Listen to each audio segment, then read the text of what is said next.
Hello, and welcome to Rocket Fuel, your daily update of everything that's happening in the Rocket Pool community.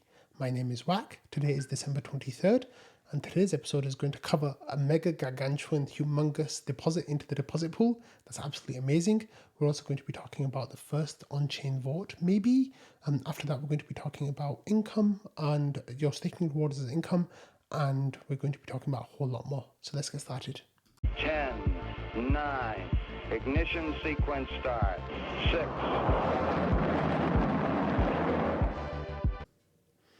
Okay, so where else could I possibly start except this absolutely beautiful splash that you see right here on the screen? Look at that magnificent whale doing a splash. Yep, well, this has finally happened. We've been waiting for this for nearly 2 months now since Saturn Zero went live. I honestly thought that we would have had a few of these by now. Sadly, this is the first one. However, I'm not going to complain about that today. Today is a day of celebration. We have had a deposit for 18,218 ETH into the deposit pool. Absolutely beautiful. So the deposit pool had reached almost, I think, 550 mini pools in the queue. And this on yesterday morning at 5 a.m. Eastern time, a whale was just like, yeah, I'll go into the deposit pool with over $50 million. Like, why not in one go? No test transaction, just raw dogging the deposit pool. Absolutely amazing. Like, really, really, really great to see this. I swear, like, there was this like tension kind of building in the community, and people were just like, this queue is just getting longer. It's never getting shorter. It's just horrible experience, and like, our ETH is really suffering. Blah blah blah, all this kind of stuff, and now we got this deposit, and I think it was like a safety valve just kind of like released a little bit, and everyone's like, yes, like this is amazing. So let's talk about it. So pretty much yesterday morning, large ETH transfer came through onto Rocket Watch, and this was the deposit. And Pacha says this is a deposit. Hulu says that's a real big boy deposit. Hulu's been waiting for this for a while as well, just like I have. So it's like really cool. So what happened is that with that transaction, there were 90. Actually, no, four. I think there were 90. Yeah, 90. So with that, there's a limit that 90 validators were able to leave the queue, but that of course still left 450 or so validators. But then this is when like the discussion started, like, that's a mighty deposit. First of all, it was just like reacting to that. Next, it was that, we were 53 ETH short of emptying out the whole deposit pool. Sadly, like, we just missed out by 53 ETH. Otherwise, there wouldn't have been a single mini pool left, which is really exciting. But then Patches in the community started thinking right away, like, does anyone want to split the cost of clearing the queue? So what happens is every time when there's ETH in the deposit pool, but there is a queue of node operators, every time someone mints some rETH, at the same time as minting, they are also putting two validators through the queue. However, there's ways of sending transactions in a way that you can get lots of validators, up to 90 basically, going through at a time. And here, who said the GMC could just call the DQ contract with their multisig, and people were saying, like, eventually the deposits will clear it. But where's the fun in that, right? Like, it's fun to just actually do it yourself. And it turned out that basically Patches was willing to do the work in order to get the transactions done, but it actually cost quite a lot. So this discussion went on for quite a while people were trying to figure out what was going on. At the same time, that same depositor also bought 18,247 ETH worth of ST ETH, which is a nice chunk of change. So this person was really going out there and spending a whole lot of ETH in one go. And yeah, like that was a lot. But so what happened is then, they realized that it was going to cost 0.3 ETH to clear the whole queue. And it'll be 70 million gas, so over 2 full blocks of just clearing the queue. And yeah, Patches worked it out, it was like going to be 0.035 ETH basically. And yeah, it was a lot of money. So what ended up happening is that Patches, after a while, he got some money from Kaludran, and he says that basically the GMC gave him money 15 months ago, that he used the RPL instead to buy Solana. He did really well on that, like really well on that. So this was just his way of paying back the community. So he says, I'm absolved of the guilt that I have felt since then. So anyway, then Patches, what he did was he got the transactions together to put the get the queues cleared. And with the first one, it was just 4 went through, so he made a mistake. And then with the second one, there was 90, and then 90 again, and 90 again, and 90 again, and 90 again, and then 44. And then there was just 2 validators left in the queue. So that was awesome. However, pretty much right away, people realized that, hey, I don't have a 30-day queue now for a mini pool, so let me start a new validator. So we saw it right away that people started creating new validators, and they were literally like, this whale started their bond reduction, and other people were registering as node operators, and like things just started like happening like really quickly. People were staking RPL. People were just like, it was just all go, which is obviously really exciting. But literally, like, these dozens and dozens of these transactions of mini pools being created, and like, credit being used and all this kind of stuff, until we get to today, which is where we can see right now, like there's been so many transactions since then. I'm still not at the bottom of it. So right now we have 57 more validators queued up, and the current size of the deposit pool is 21.27 ETH, and then we are waiting basically to get more deposits. But yeah, there was a whale who has just been making mini pools, like a whole lot of them, and it's looking pretty good. So yeah, that was a very good day in Rocket Pool. It's a really great day in Rocket Pool. So I am not going to complain about that day. I hope we have many more days like that. And one way that you could see that we might have more days like that is that the whale who minted the rETH actually set up another safe as well that has 18,000 ETH in there that they haven't used for anything yet. So there's 18,400 ETH just sat there. I guess we'll see what they're waiting for in order to get that minted. Maybe they'll mint some more rETH. The deposit pool size now is 19,544 ETH, so they can just come and fill that up in one go if they wanted to. However, we'll have to wait and see. So one thing that happened was actually that the person went straight to the deposit pool and just minted their rETH from the deposit pool. If they had actually gone to CowSwap, they would have saved, I think, 70 or 80 ETH for themselves, because they would have eaten through the discount on the secondary market. But because they went straight to the deposit pool, and because there were validators waiting there, there was no way to arb that out, basically. And that discount on the secondary market is still there. So Patches actually sent the person a message saying that, hey, if you want to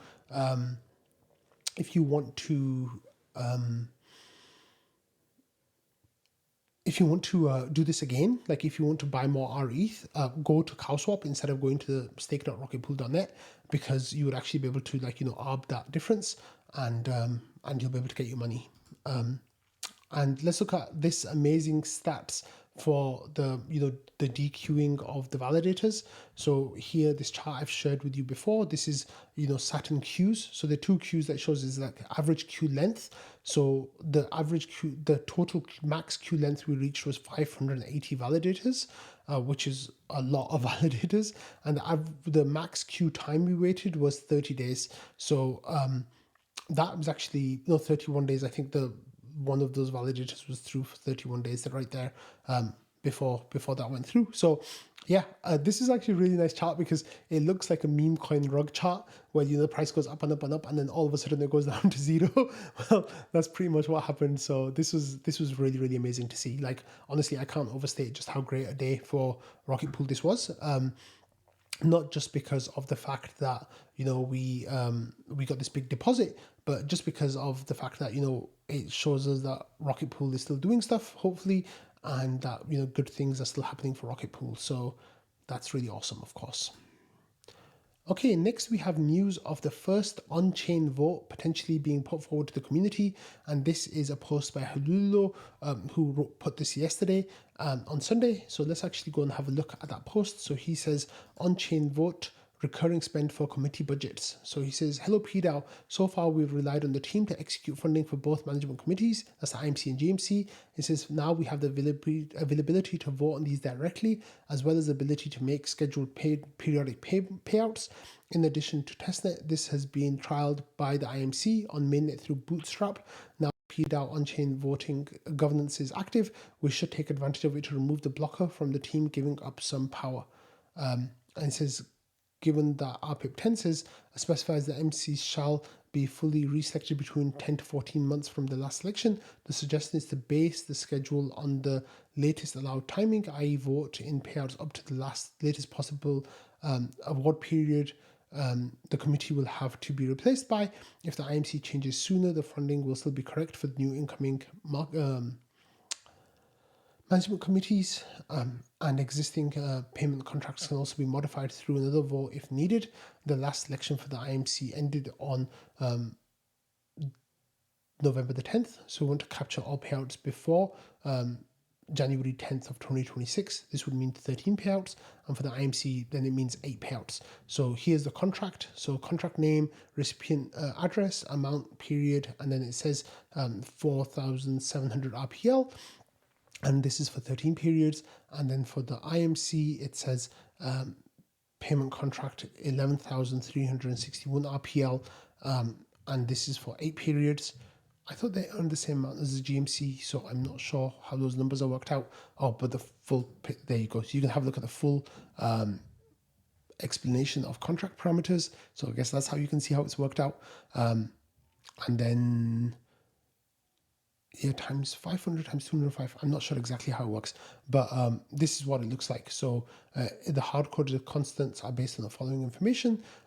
So you can get all that information from there. So yep, and then Lulu said apologies for making the poll immediately, but this needs to be submitted within roughly 4 days to make it in time for the next reward period. This is because on-chain votes take a total of 3 weeks, 1 week of delay for vote tree challenges, 1 week of phase 1 voting, and 1 week to override delegates. The consensus, if the consensus is strong, say 70%, it probably makes sense to submit. If not, we'll have to wait another period, and we have lots of time. And we'll have lots of time for the poll. So, and yeah, so this is where the votes stand right now. So the results are opposed moving to on-chain vote for a different reason, and that is a bunch of GMC members who have voted this way. I haven't voted yet. Actually, just to show solidarity, I will vote that way as well. So 50% of people are saying that oppose moving to vote just now, and then 34% of people say support moving to vote now. And then here, Ken, who's also the GMC, says oppose moving to vote now, asked him to manually do 1 more period and work on scheduling all subsequent periods, and Val is undecided. So then Val has some feedback. He says, I reviewed the parameters and it looks like we're matching. There's a minimum amount of rounding error, probably on my end, which amounts to less than a billionth of an RPL, so definitely close enough.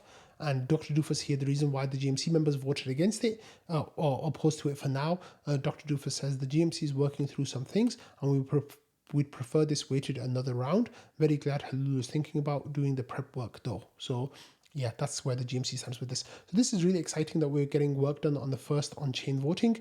Of course, that was the big plus that was added with the Houston upgrade a few months ago. And, you know, with the bug that needed to be fixed, now we are at a place where we can actually make this work. So that's really, really exciting. Okay, going back to the Rocket Pool community here, we got some interesting staking news today, and this broke on Monday afternoon. So it's really, really fresh news. And this is news that is basically saying that the IRS has given rules on crypto staking taxation and how and when it is taxable. So the headlines just said that crypto staking is taxable. Well, we all knew that it was taxable, but this is in reference to a specific case, and this is the case that came from the Jarretts. The Jarretts, as far as I know, were Tezos stakers, and they sued the IRS to say that staking income from staking Tezos should not be counted as income. It should be counted the same way that farm yields are counted, in that you don't pay tax on what you grow and what you cultivate. You pay taxes when it's sold to the market. So that's the case they were making, is that the staking rewards are more analogous to a farm income rather than what you get from regular, like a job or whatever income that it might be otherwise. So that case has actually been going on for a while. The IRS had given the Jarretts some direct advice on how to file their taxes in the past, but the Jarretts really wanted like a legal ruling on this. Well, it looks like the IRS is giving this guidance now, saying that it's taxable as income. But if we have a look at this tweet from Cointelegraph, they actually go and give a little bit more detail in that article, I think. So actually, no, there's not that information yet. Like here, Craig says, of course it's taxable. The question is when it's taxable. Is it taxed when it's issued or transferred out of the staking contract to the user's wallet, or when it's sold? So that's that information. So hopefully we'll get some. Like I said, this news is really, really fresh. It's like less than an hour old from when I'm recording. So I will try to get some more information here, and then I will share that with you all probably in tomorrow's episode. Okay, Hodja ran his depth analysis of RPL liquidity on Saturday and shared this, Friday night, Saturday morning US time, but Saturday morning European time. So he does this every week or every few weeks, where he's just showing what RPL liquidity is looking like on chain and centralized exchanges where he can find that information. So he used these values of RPL to show that ETH was $3,529, RPL was $12.47, and the order books are Binance, Coinbase, Deepcoin, Gate.io, OKX, BitGet, MEXC, Bybit, and Crypto.com. And for decentralized exchanges, it's Uniswap version 3. So liquidity is in ETH, and that excludes the rETH RPL pool, which is very small relative TVL, but that's the one that the IMC is putting our liquidity into, so hopefully that will increase in size later. And then there's the DEX balancer version 2 as well, and that liquidity is in rETH. So comments, Hodja says, if you look at October through November, the balancer liquidity was quite thick. Now it's thin. That liquidity has moved to Binance and thickened the Binance sell side order books, i.e. the liquidity provider migrated their RPL to Binance with the intent to sell. That is, of course, because the IMC has stopped incentivizing the liquidity on mainnet. So anyway, it says, sounds grim, but the open order books on the sell side have reduced by a couple of $1 million based on open orders alone. So there's fewer sell orders above $40. So the chart is actually looking a little bit flatter. So technically speaking, it's a little bit easier to get the price to all-time high. It needs about 1,200 ETH worth of RPL buy on the markets to get the price that high. Of course, as the price goes up, people who are just holding their RPL will sell into that liquidity. So it probably will be a lot more RPL than just 1,200 to get the price to that number. But that's what the liquidity depth is showing right now. And actually on the buy side liquidity, which means that people who want to buy RPL as the price goes down, there isn't that much liquidity waiting there, less than $1 million in total before you get to zero. However, like the sell side liquidity, as the price goes down, then certain people will be buying to keep the price up from zero, hopefully. So like Hodja said, this looks a little bit grim, but it's actually not as grim as it might look, hopefully. Okay, finishing up on the Rocket Pool news today, there's actually some questioning yesterday and today. Sneaky Ninja Guy says, where's Invis these days? And he says, I've not seen him around. And then Halil realized that Invis had left the server. So he says, I want to know why he left the server. So it looks like Invis kind of sneaked out and he's not in the server anymore. So people kind of asking question like, why has he left? Where has he gone? Sneaky says, does Butter know why? And Butter, of course, is Invis's employer. So he says, I don't know what Butter knows, but Invis's alt is still here. And then later, Butter came by and says he left because it was no longer fun. So, and then Mig said, you whipped him so much that he's no longer fun. But yeah, so we don't know where Invis has gone, but Invis is not in the server anymore. And of course, Invis is one of the most active participants in the Rocket Pool community. And, Rocket watches his baby and stuff. So I'm not sure what's going on. It might be that he wanted to leave the server around the holidays. I'm not sure. I can't really speculate on where he has or hasn't gone. But the fact is that he's not in the server right now. However, his alt is in the server. So yeah, I'm not sure what's going on. Okay, and some staking news. Those of you who are node operators with Constellation and NodeSet, well, you just got some money into your account as a reimbursement for the gas that you spent before Saturn Zero went live. So here, Wonder put out an announcement on the NodeSet Discord saying early Constellation mini pool gas reimbursements from Gravitar were just sent out to your Node wallet address. So this was actually really nice to see, yeah, good stuff. So it wasn't actually that much. I think it was around $15 per person per validator. So the most you would get is like $75, I think. So it ended up costing Gravitar, I guess, around $7,500 maybe for that whole campaign to reimburse the gas, because we had around 100 node operators, and if they get $75 each, then that's what the amount is. Maybe about $10,000, I'm not sure, because there was a bit more than 100 validators, I think, before Saturn Zero. But yeah, that's really nice. And the next message here is Nick saying happy holidays to everyone. And we're actually going to finish today's episode with a little bit of a holiday cheer, because I don't know if I'm going to be recording tomorrow or not. At the moment, I'm thinking I will be, but I'm not sure if I will be. So Jasper put out this tweet saying Rocket Bells. So he made a song to the tune of Jingle Bells.